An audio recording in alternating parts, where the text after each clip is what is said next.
সবাইকে অভিনন্দন জানাচ্ছি। অনেকদিন পর আবার ক্লাসে ফিরেছি আমরা। মূলত এই অপেক্ষা বা এই কালক্ষেপণটার অন্যতম প্রধান কারণ হচ্ছে পরীক্ষা পিছিয়ে যাওয়া। এখন রিল্যাক্স মোডেই আমরা সব শেষ করতে পারবো। আমরা অলরেডি ভূগোল এবং আন্তর্জাতিক শেষ করেছি। আজকে শুরু হলো বাংলাদেশ আহ, বাংলাদেশ বিষয়ে বলি। বাংলাদেশ বিষয় বলে আমরা শুরু করতে যাচ্ছি।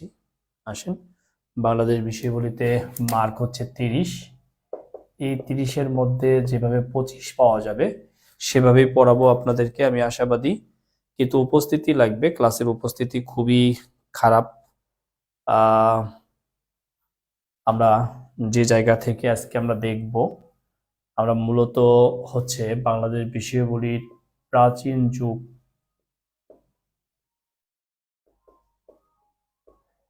আমরা প্রাচীন যুগ দেখব।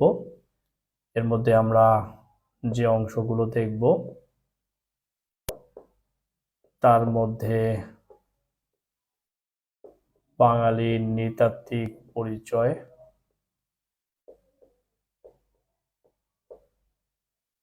প্রাচীন বাংলার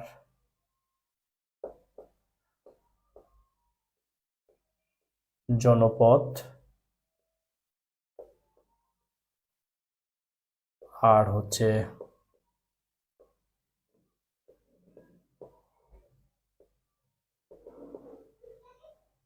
প্রাচীন বাংলার শাসনামল। ওয়ালাইকুম আসসালাম, আমি ভালো আছি। হ্যাঁ, আমরা মূলত আজকে এই জায়গাগুলো দেখব, খুবই ইম্পর্টেন্ট। এই জায়গাগুলোতে আমরা প্রথমেই বাঙালির নৃতাত্ত্বিক পরিচয়,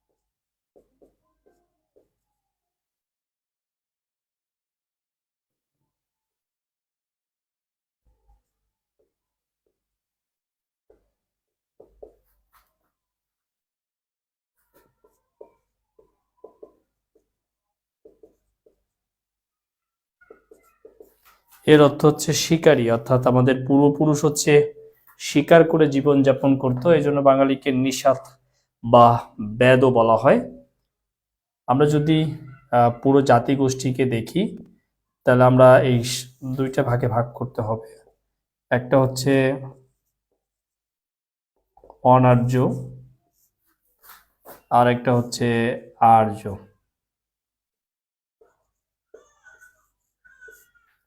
একটা হচ্ছে অনার্য আর একটা হচ্ছে আর্য। অনার্যকে যদি আমরা ভাগ করি,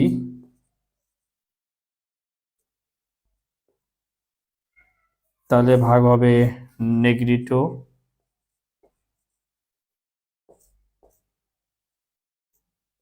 অস্টিক,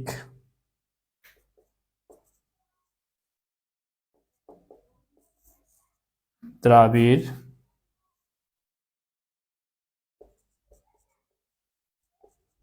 মঙ্গোলীয়, বাং। মূলত এই অস্টিক আর এই মঙ্গোলীয়রা মেলামেশার ফলে যে প্রোডাক্টটা তৈরি হয় সেটা হচ্ছে বাং। অর্থাৎ আমরা নির্দ্বিধায় লিখতে পারি অস্টিক প্লাস মঙ্গোলীয় বাং। ওয়ালাইকুম আসসালাম। আমরা নির্দ্বিধায় এগুলো লিখতে পারি।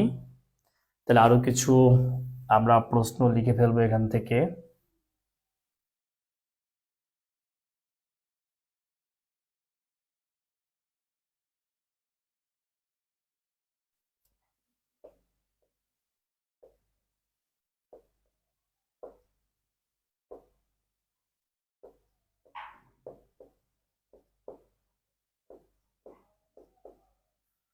মূল অংশ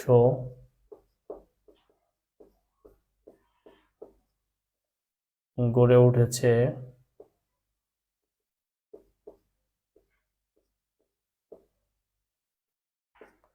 অস্ট্রিক থেকে।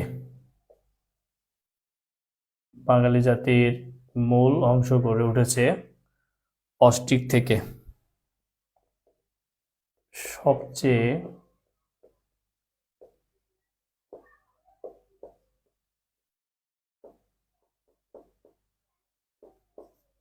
পুরাতন জাতিগোষ্ঠী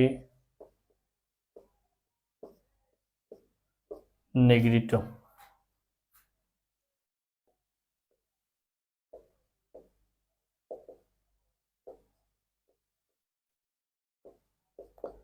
আর্য পূর্ব জাতি বাং।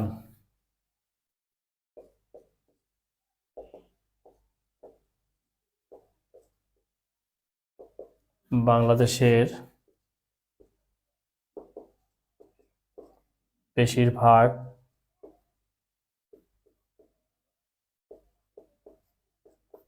মঙ্গোলয়েড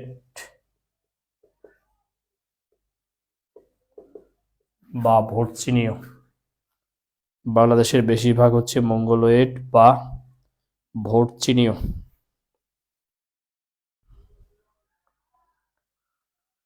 আমরা একটু এগুলো লিখে ফেলবো, খুবই ইম্পর্টেন্ট। আমি যা লিখে দিচ্ছি এগুলোই মূলত ইম্পর্টেন্ট, এর থেকেই মূলত আপনি প্রশ্ন পাবেন।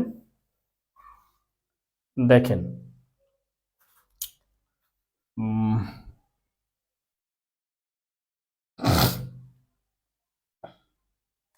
মূলত আমরা মানে এখন যে অংশটা পড়বো সেই অংশটা হলো আর্য। আর্য থেকে বেশ প্রশ্ন আসে, আর্য থেকে বেশ প্রশ্ন আসে। আর্য লেখেন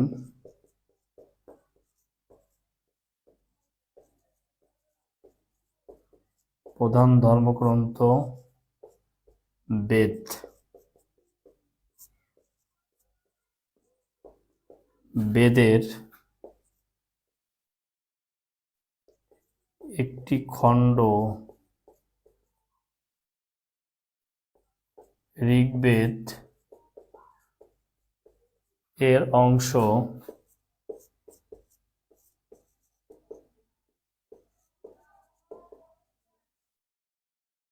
ঐতরেয় আরণ্যক এ সর্বপ্রথম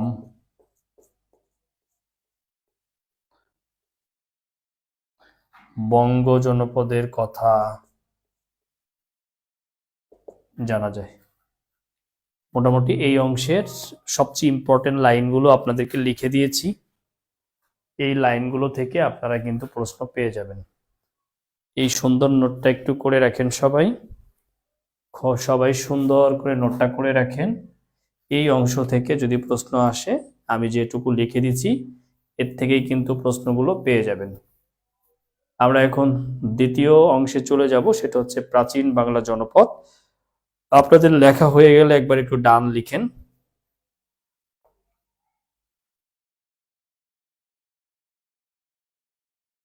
খুব স্মার্ট নোট হবে, হ্যাঁ, আবল তাবল হবে না, খুব স্মার্ট নোট হবে আজকে। একটা ফাটাফাটি গোছানো সাজানো গোছানো একটা চমৎকার একটা ক্লাস উপহার দেব আপনাদেরকে।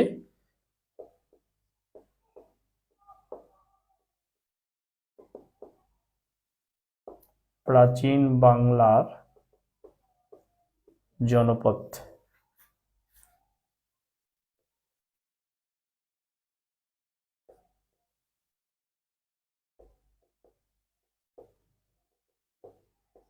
মোট জনপদ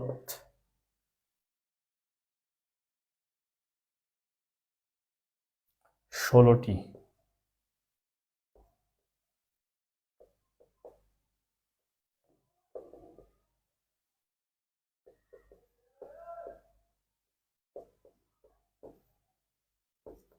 বাংলায় ছিল 10টি।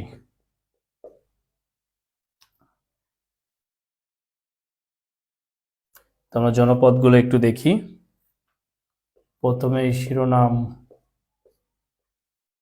15।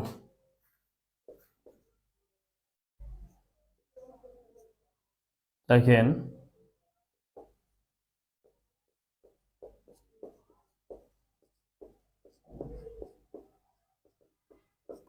সবচেয়ে প্রাচীন জনপদ,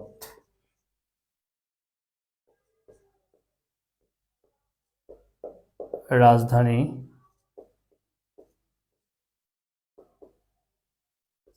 পুনর্বর্ধন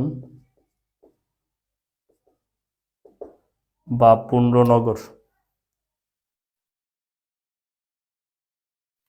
রাজধানী হচ্ছে পুনর্বর্ধন বা পুণ্ড্রনগর।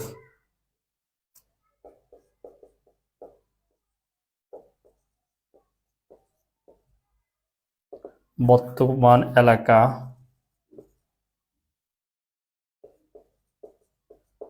মহাস্থানগড়, বগুড়া। এটা হচ্ছে একদম স্মার্ট নোট। হ্যাঁ, আপনাদেরকে যেটা করিয়ে দিচ্ছি একদম স্মার্ট নোট, এর চেয়ে ভালো নোট আর হবে না। বরেন্দ্র,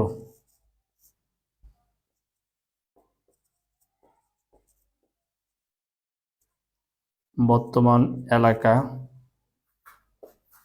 পরীক্ষায় মূলত রাজশাহী থাকবে, তারপরেও বগুড়া, দিনাজপুর,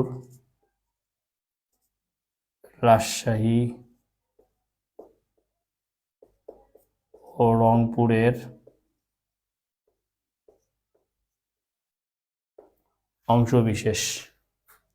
রংপুরের অংশবিশেষ।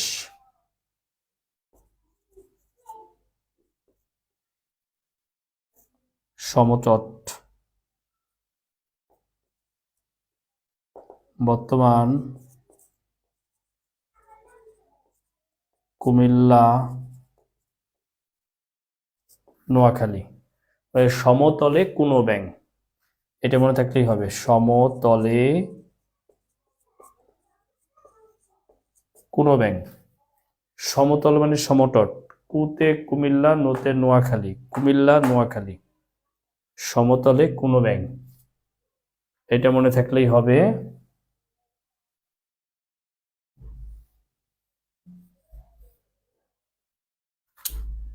এবার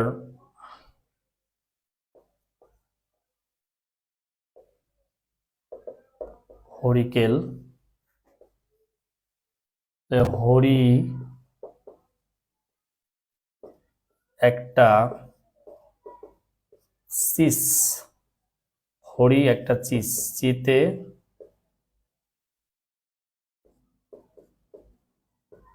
চট্টগ্রাম, সতে সিলেট। হরি একটা চিস, তাহলে হরিকেল হচ্ছে চট্টগ্রাম ও সিলেট।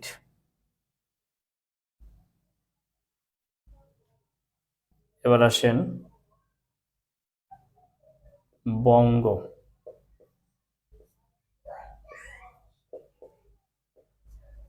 বর্তমান ঢাকা, বঙ্গ জনপদের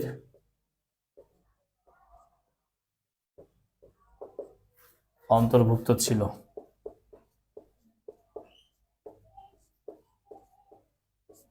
বর্তমান ঢাকা বঙ্গ জনপদের অন্তর্ভুক্ত ছিল। বঙ্গ। এরপরে লেখেন গৌর, গৌর, বঙ্গের পরে গৌর।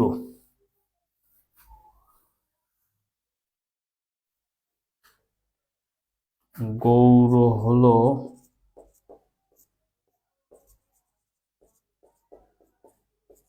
গৌর মামুর চা,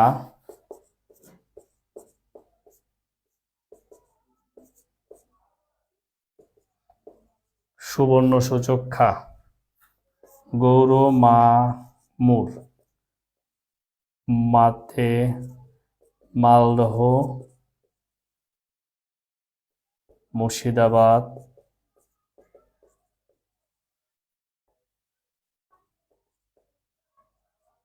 চাঁপাইনবাবগঞ্জ।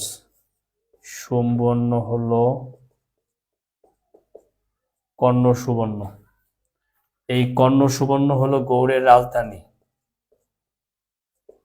যে সুবর্ণ সুযোগ খা, গৌর মামুর চা, সুবর্ণ সুযোগ খা, মা মালদহ, মুড়ে মুর্শিদাবাদ, চাতে চাঁপাইনবাবগঞ্জ, সুবর্ণ কর্ণ সুবর্ণ, এই গেল গৌর। আর চন্দ্রদ্বীপ, এই জনপদ ছিল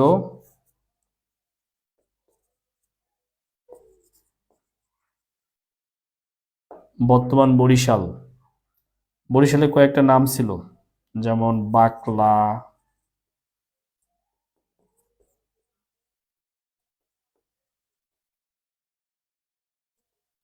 ইসমাইলনগর, ঠিক আছে,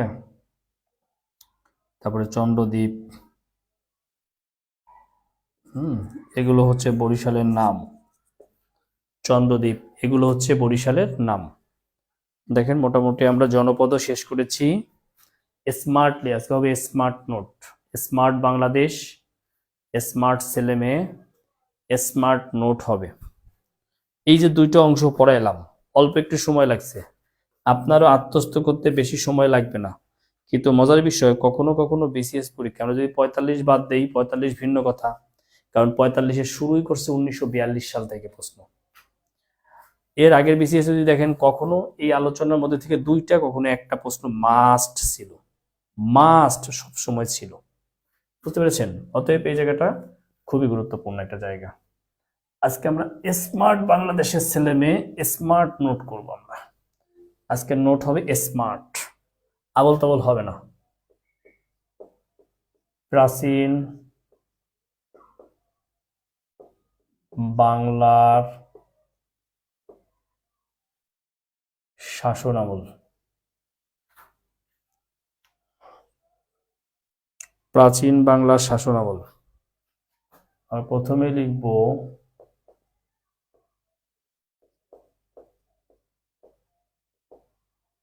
প্রাগ ঐতিহাসিক যুগ। লিখেন গ্রিক শাসন।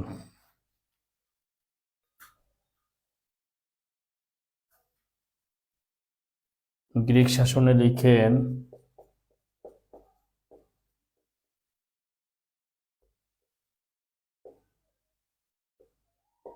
আলেকজান্ডার। লেখেন আলেকজান্ডারের জন্ম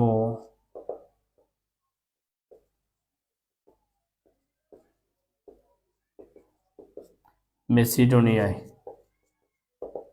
মৃত্যু ব্যাবিলন, ইরাক।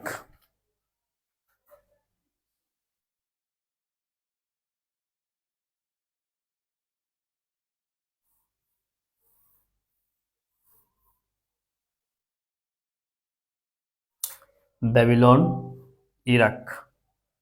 মৃত্যু হয় ব্যাবিলন, ইরাক।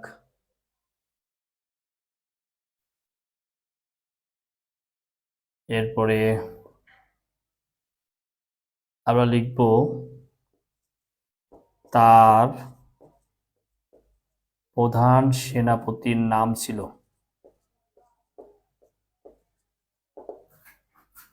সেলুকাস।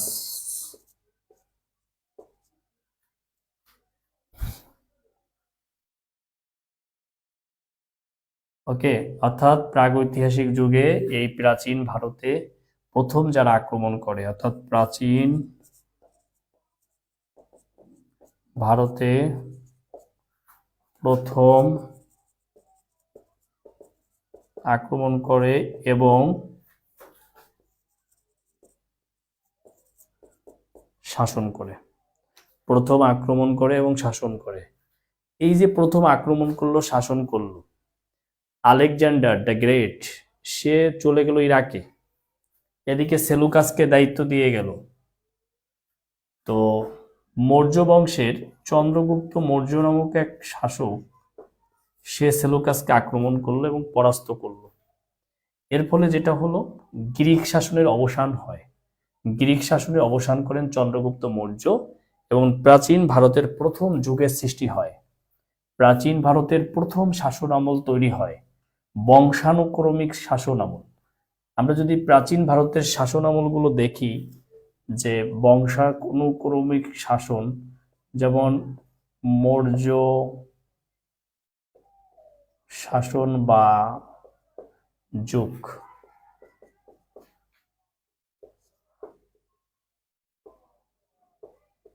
গুপ্ত শাসন, হ্যাঁ, তারপরে হচ্ছে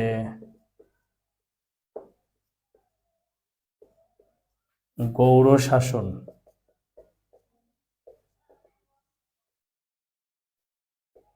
মাৎস্যর ন্যায়,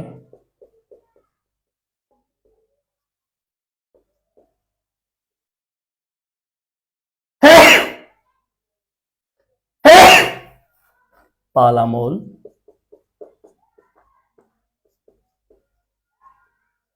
সেন আমল। এই হলো প্রাচীন ভারতের শাসনকাল। ওকে, প্রাচীন ভারতের শাসন আমল হচ্ছে এই। তাহলে এর মধ্যে আমরা যদি প্রথম মৌর্য শাসন হেডিং করি, তাহলে যেটা যেটা পাবো,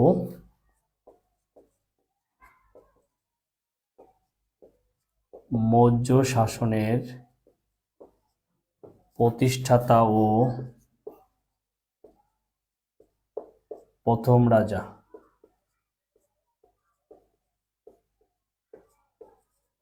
চন্দ্রগুপ্ত মৌর্য।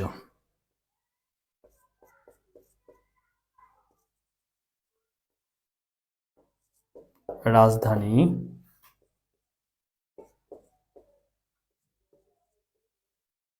পাটলিপুত্র, পাটলিপুত্র। তারপরে আমরা যদি দেখি যে প্রধানমন্ত্রী এই রাজ্যের চাণক্য বা কৌটিল্য ছিল তার ছদ্মনাম। এরপরে চাণক্যর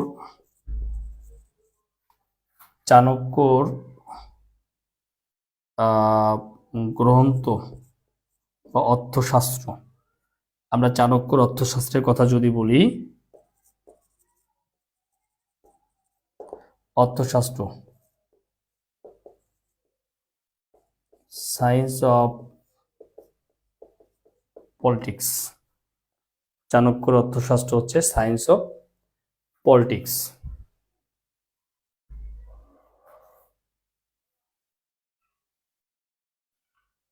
ওকে, তাহলে দেখেন এইটা হলো মৌর্য শাসন। এই মৌর্য শাসনে চন্দ্রগুপ্ত মৌর্য যেমন ছিল, আমরা এখানে লিখতে পারি চন্দ্রগুপ্ত মৌর্য। ঠিক তেমনি ভাবে আমরা লিখতে পারি সম্রাট অশোক। আমরা লিখতে পারি সম্রাট অশোক। সম্রাট অশোকের মধ্যে আমরা যেটা লিখব,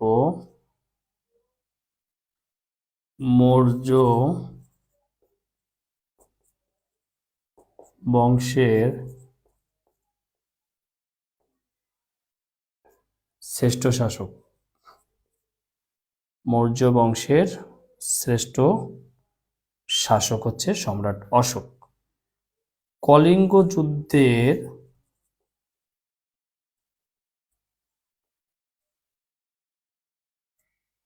ভয়াবহতা দেখে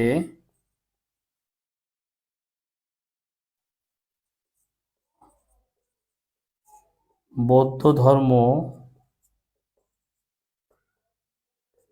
গ্রহণ করেন। কলিঙ্গ যুদ্ধের ভয়াবহতা দেখে বৌদ্ধ ধর্ম গ্রহণ করেন। এরপরে বাংলা লিপির আদি উৎস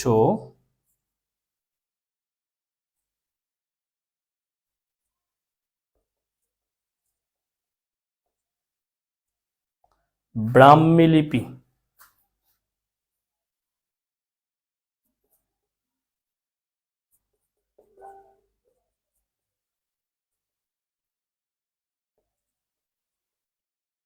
পৃষ্ঠপোষকতা করেন। বাংলা লিপির আদি উৎস ব্রাহ্মী লিপির পৃষ্ঠপোষকতা করেন। বাংলা লিপির আদি উৎস ব্রাহ্মী লিপির পৃষ্ঠপোষকতা করেন। এই পর্যন্ত লিখেন। আমরা মোটামুটি মৌর্য শাসন পড়ে ফেলছি। আমরা চলে যাব 2 নাম্বারটায়, অর্থাৎ মৌর্য শেষ। আমরা চলে যাব গুপ্ত শাসনে। একদম স্মার্ট নোট হবে আজকে, হ্যাঁ, শ্রেষ্ঠ একটা নোট হবে।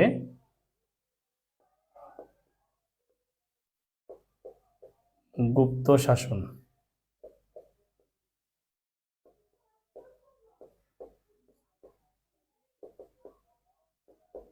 প্রাচীন ভারতের স্বর্ণযুগ।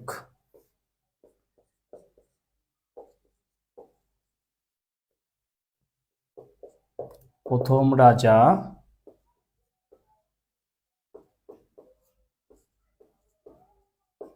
প্রথম চন্দ্রগুপ্ত।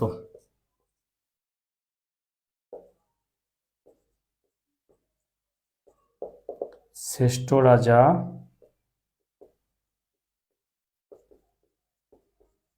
সমুদ্রগুপ্ত।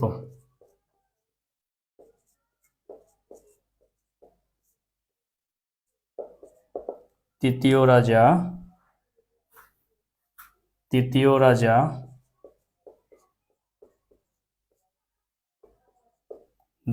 চন্দ্রগুপ্ত। তৃতীয় রাজা দ্বিতীয় চন্দ্রগুপ্ত।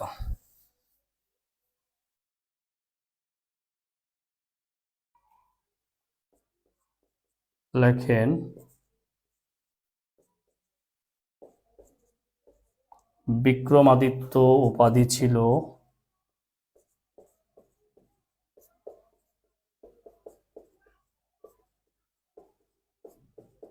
দ্বিতীয় চন্দ্রগুপ্তের। বিক্রমাদিত্য উপাধি ছিল দ্বিতীয় চন্দ্রগুপ্তের। আর্যভট্ট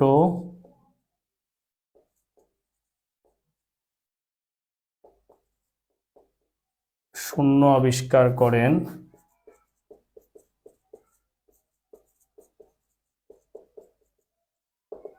দ্বিতীয় চন্দ্রগুপ্তের সময়। আর্যভট্ট শূন্য আবিষ্কার করেন দ্বিতীয় চন্দ্রগুপ্তের সময়।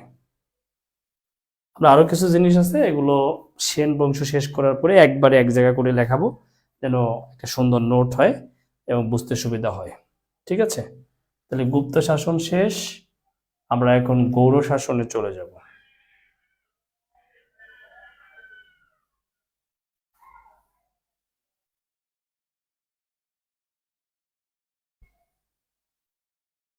আমরা এখন লিখব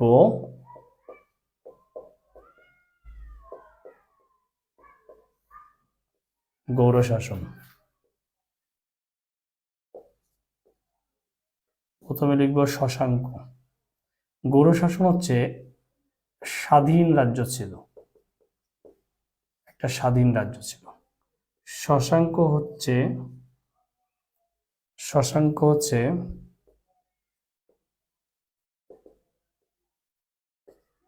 প্রথম স্বাধীন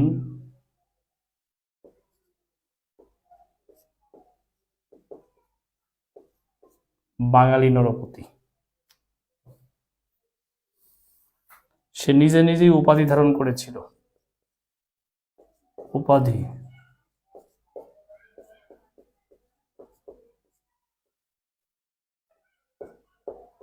গৌড়রাজ। উপাধি ছিল গৌড়রাজ।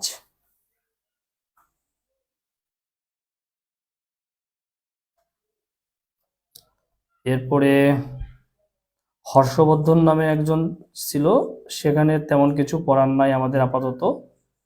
ওই সময় হিউয়েন সাং আসে, ওইটাকে আমরা একসাথে পড়াবো। এখানে আর আমরা গৌড় রাজ্য থেকে আর কিছু পড়াবো না। আমরা চলে যাব মাৎসন্যে।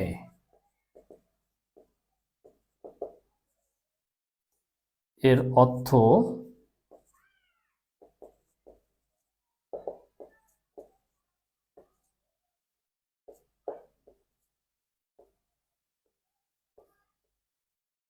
অরাজক পরিস্থিতি।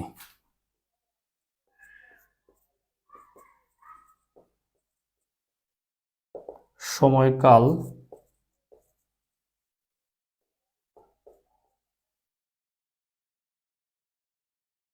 সপ্তম শতকের মাঝামাঝি থেকে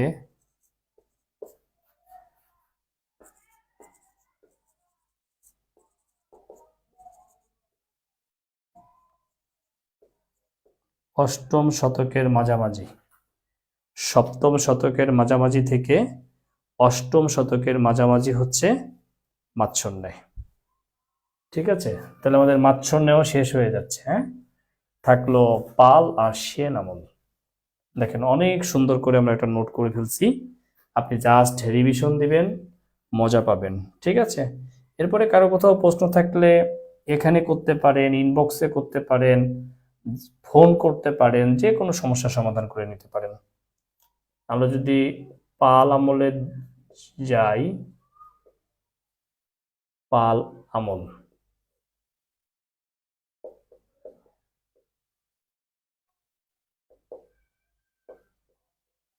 সবচেয়ে সময় ধরে শাসন করে। কত বছর? 400 বছর। সবচেয়ে বেশি সময় ধরে শাসন করে হচ্ছে পালেরা। এদের ধর্ম ছিল বৌদ্ধ। এরা ধর্মে ছিল বৌদ্ধ ধর্মাবলম্বী।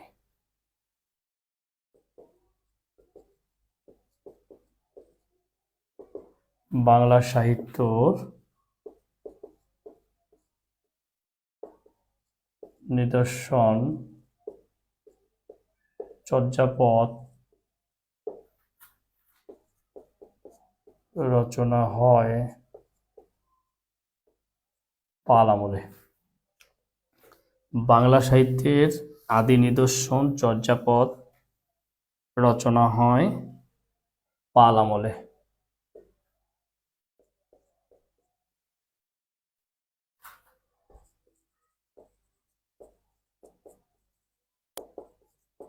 পাল বংশের প্রতিষ্ঠাতা ও প্রথম রাজা গোপাল।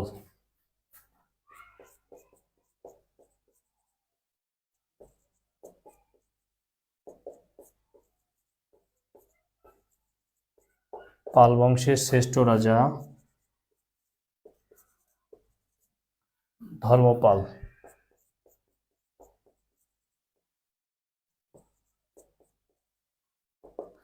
পাল বংশের সর্বশেষ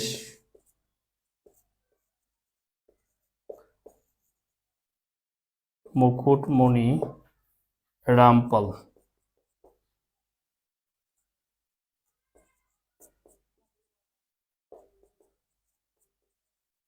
সর্বশেষ শাসক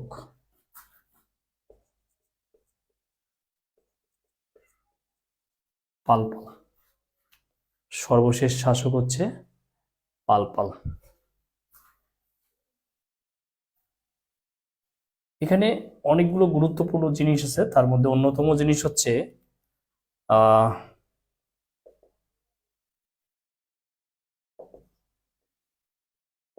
সোমপুর বিহার বা পাহাড়পুর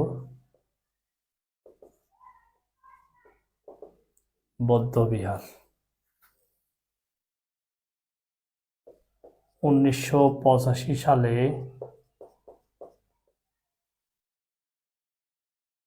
ইউনেস্কো 322তম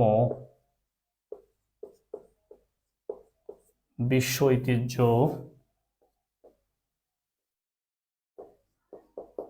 ঘোষণা করে। 1985 সালে ইউনেস্কো 322তম বিশ্ব ঐতিহ্য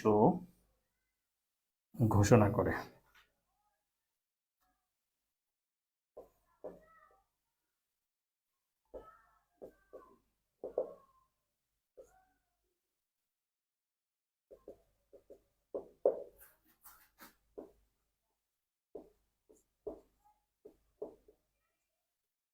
খনন করেন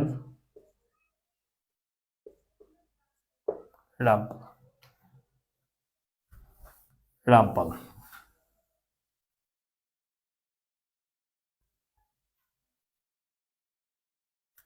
দেখেন, পাল বংশ শেষ, আমাদের পাল বংশ শেষ।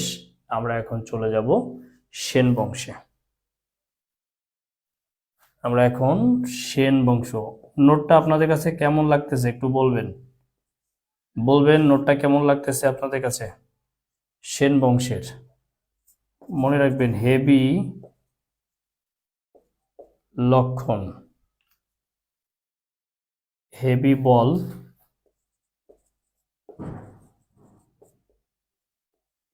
লক্ষণের ও কেশবের। হেবি বল, লক্ষণের ও কেশবের। হেমন্ত সেন,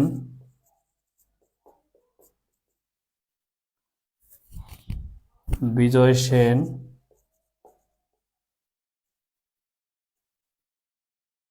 বল্লাল সেন, লক্ষণ সেন, কেশব সেন। হেমন্ত সেন হচ্ছে প্রথম রাজা,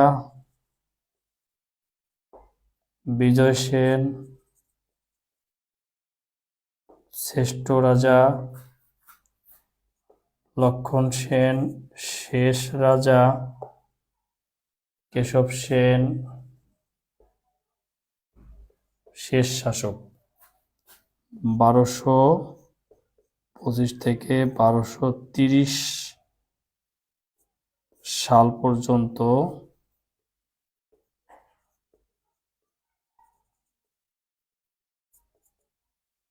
শাসন করেন। 1225 থেকে 1230 পর্যন্ত শাসন করেন।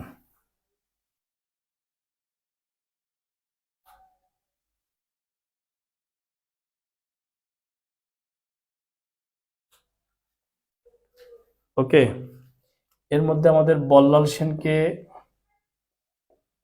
একটু পড়ার আছে, লিখব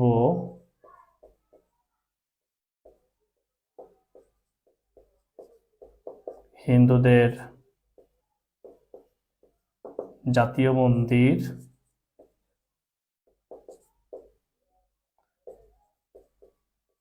ঢাকেশ্বরী মন্দির নির্মাণ করেন।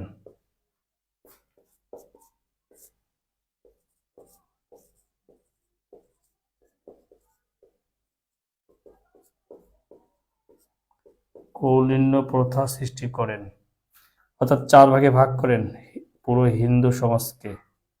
ব্রাহ্মণ যারা পুরোহিতগিরি করবে, ক্ষত্রিয় যারা যুদ্ধ করবে, বৈশ্য যারা ব্যবসা করবে,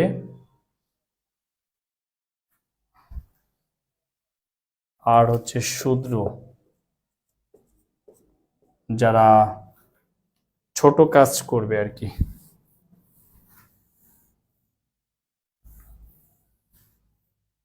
এই কৌলিন্য প্রথা সৃষ্টি করেন। এই লক্ষণ সেনের এখানে একটা প্রশ্ন আসে, লক্ষণ সেনের রাজধানী নদিয়া। লক্ষণ সেনের রাজধানী ছিল নদিয়া। লক্ষণ সেনের রাজধানী হচ্ছে নদিয়া ছিল। তো লক্ষণ সেন ইখতিয়ার উদ্দিন মোহাম্মদ বখতিয়ার খিলজির হাতে পরাস্ত হয়। ইখতিয়ার উদ্দিন মোহাম্মদ বখতিয়ার খিলজি 17 জন মতান্তরে 18 জন অশ্বারোহী নিয়ে ধাওয়া দিলে লক্ষণ সেন পেছনের দরজা দিয়ে পালিয়ে চলে আসে বর্তমান আমাদের বিক্রমপুর এই মুন্সিগঞ্জে, এবং এখানে এসে এটা হলো 1204 সালের, অর্থাৎ লক্ষণ সেনের পতন হয় হচ্ছে 1204 সালে, এবং এই 1204 সালেই হচ্ছে বাংলায় মুসলিম বিজয় হয়। এটা আগামী দিন পড়াবো, বাংলায় মুসলিম বিজয়। ইখতিয়ার উদ্দিন মোহাম্মদ বখতিয়ার খিলজি। আজকে মুসলিম শাসন পড়াবো না, মুসলিম শাসন হচ্ছে দ্বিতীয় লেকচার। এবং এর মাধ্যমেই লক্ষণ সেন 1206 সাল পর্যন্ত মুন্সিগঞ্জ এসে শাসন করে। 6 সালে তারই ছেলে, মানে তার মৃত্যুর পর বিশ্বরূপ সেন শাসন করে। বিশ্বরূপ সেনের শাসনের পর 1225 সালে আর 1230 সাল পর্যন্ত শাসন করে হচ্ছে কেশব সেন। এই জন্য কেশব সেনই হচ্ছে সেন বংশের সর্বশেষ শাসক। কেশব সেনই হচ্ছে সেন বংশের সর্বশেষ শাসক।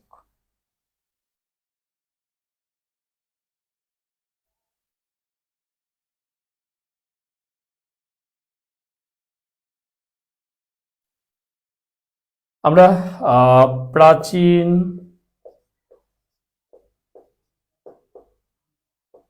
বাংলার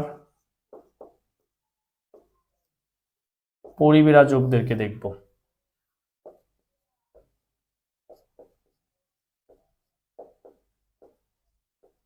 প্রথম পরিব্রাজক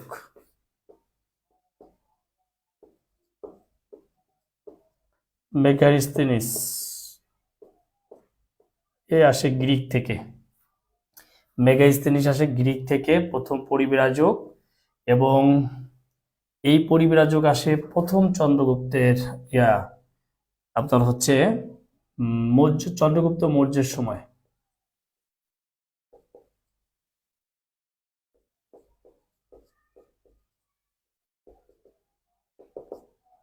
চন্দ্রগুপ্ত মৌর্যের সময় এটা আসে। এরপরে আমরা লিখব ফাহিয়েন। ফাহিয়েন চীনা পরিব্রাজক, এ আসে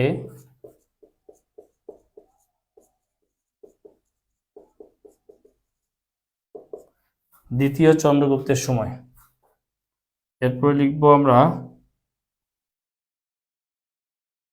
এরপরে আমরা লিখব ফাহিয়েনের পরে লিখব হিউয়েন সাং।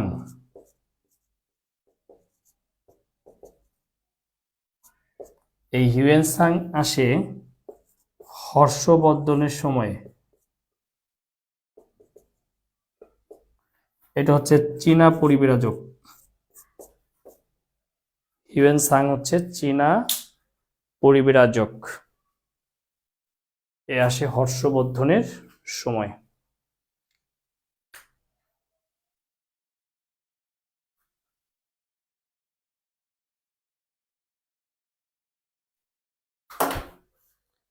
প্রাচীন যুগ শেষ। খুব স্মার্টলি, খুব অল্প সময়ের মধ্যে প্রাচীন যুগের সর্বোচ্চ কমন উপযোগী প্রশ্নগুলো লেখাই দিছি। যদি কারো প্রশ্ন থাকে করতে পারেন, না হলে ইনবক্স করতে পারেন, যে কোনো সময় দিনের বেলা ফোন করে বুঝে নিতে পারেন। প্রাচীন যুগ এবং সম্ভাব্য 46 বিসিএস 1 থেকে 2টা প্রশ্ন পাবেন আজকে ক্লাস থেকে। আগামী ক্লাস কালকে জানিয়ে দিব। কালকে আমার একটু ঢাকার বাইরে যাওয়ার কথা আছে, মাদারীপুরে যাওয়ার কথা আছে। যদি যাই তাহলে 2 দিন ক্লাস নিব না, যদি না যাই কালকেও ক্লাস হবে। ঠিক আছে, সিদ্ধান্ত আমি এখনো দিতে পারতেছি না, কালকে দিব। ঠিক আছে, তো আবার মুসলিম শাসনে আমরা যাব দ্বিতীয় লেকচারে। মুসলিম শাসনে সবাইকে স্বাগতম জানিয়ে এখানেই শেষ করছি।